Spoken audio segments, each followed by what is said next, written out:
Gold, trusted gold buyers. మీరు తాకట్టు పెట్టిన బంగారాన్ని విడిపించి ఈ రోజు ఉన్న మార్కెట్ ధరకు కొనబడను.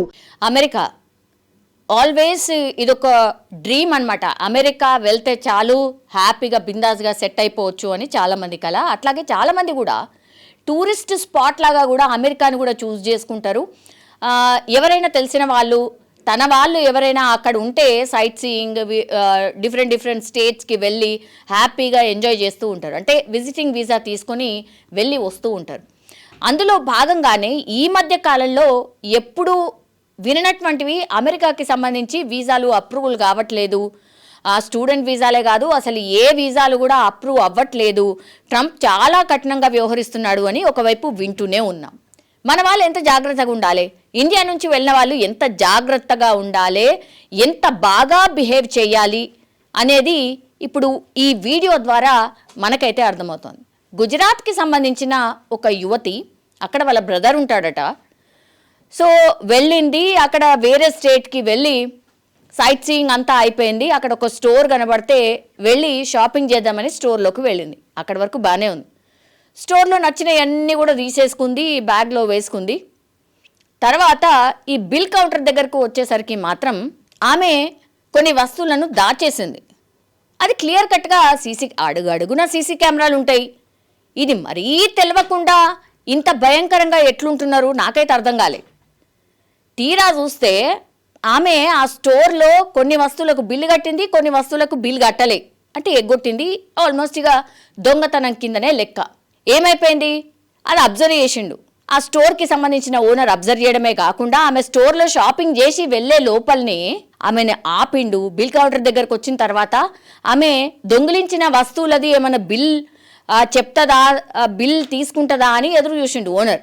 ఎక్కడ ఆమె ఏడ కూడా అట్లాంటి ఏమంటారు ఆలోచన లేనట్టుగా అనిపిస్తున్నది. దీంతో వెంటనే పోలీసులకు సమాచారం అందించడం, పోలీసులు అక్కడికి చేరుకొని ఏమ్మా నీ బిల్ ఎంత అయింది, మరి నీ బిల్లు ఇంతే అయిందా, నువ్వు ఇంకా వేరే వస్తువులు ఏం తీసుకోలేదా, నువ్వు అసలు ఏ మాత్రం కూడా ఏ దొంగతనం చేయలేదా అని అడగడం స్టార్ట్ చేశాను.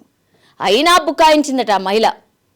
లేదు నేను అసలు ఏ దొంగతనం చేయలు, అది ఇది అని చెప్పడం స్టార్ట్ చేసింది. దీంతో ఎవిడెన్స్ ఉంది కదా, సీసీ కెమెరాని తీసి ముంగటేసి ఇగో అమ్మా ఇగో నీ చరిత్ర ఇది అని చూడు అని చెప్పడం స్టార్ట్ చేశారు, చూపించడం స్టార్ట్ చేశారు. దీంతో ఆమె ఇక మామూలు ఏడుపు కాదు, నేను అసలు దొంగతనం చేసే ఉద్దేశం లేదు, నేను మర్చిపోయి అసలు బిల్లు కట్టకుండా ఉండిపోయాను, నన్ను క్షమించండి, కావాల్సి వస్తే నేను ఇప్పుడు ఆ బిల్లు కట్టేస్తాను, నా ఉద్దేశం అది కానే కాదు, నేను దొంగతనం చేయాలని స్టోర్కి రాలేదు, ఇట్లా ఎన్ని చెప్పినా ఏం చెప్పినా అక్కడున్న పోలీసులు ఆ ఓనరు క్లియర్ కట్గా ఆ సీసీ కెమెరాలో చూపించింది. చూసిన తర్వాత ఎంత ప్రాధేయపడ్డా ఏం పడినా కూడా ఓనర్ ఒప్పుకోలేదు. అట్లాగే పోలీసులు కూడా ఏం చర్య తీసుకోవన్నో చర్య తీసుకున్నారు. దీని మీద రకరకాలుగా మాట్లాడుతున్నారు.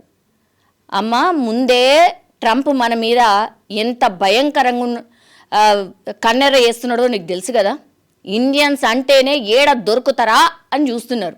అట్లాంటి ఆయనకి ఇట్లాంటి అన్నీ చీప్ అన్నీ చేస్తే దొరికిపోమా? అమెరికాలో ఎట్లాంటి సిస్టమ్ ఉంటుంది, నేరాలు చేస్తే ఏమవుతుంది మీకు తెలీదా?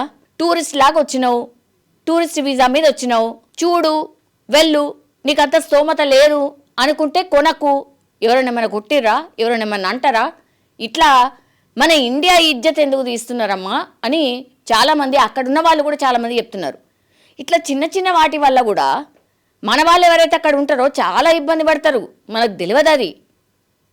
కొన్ని టైమ్స్ కొన్ని చోట్ల వాళ్ళు అక్కడున్న వాళ్ళు ఏదో ఒక సందర్భంలో అంటూ ఉంటారు ముఖం పట్టుకొనే. సో ఇవన్నీ కూడా ఆలోచించాలి కదా, నువ్వు ఎక్కడి నుంచి వచ్చినావు, దేనికోసం వచ్చినావు, అది ఆలోచించుకోవాలి కదా. అది ఆలోచన లేకుండా ఇట్లా చిల్లర చిన్న దొంగతనాలు చేయాలెందుకు? మనం పూర్తిగా మన ఇండియా ఇజ్జత్ ఎందుకు తీయాలి చెప్పండి?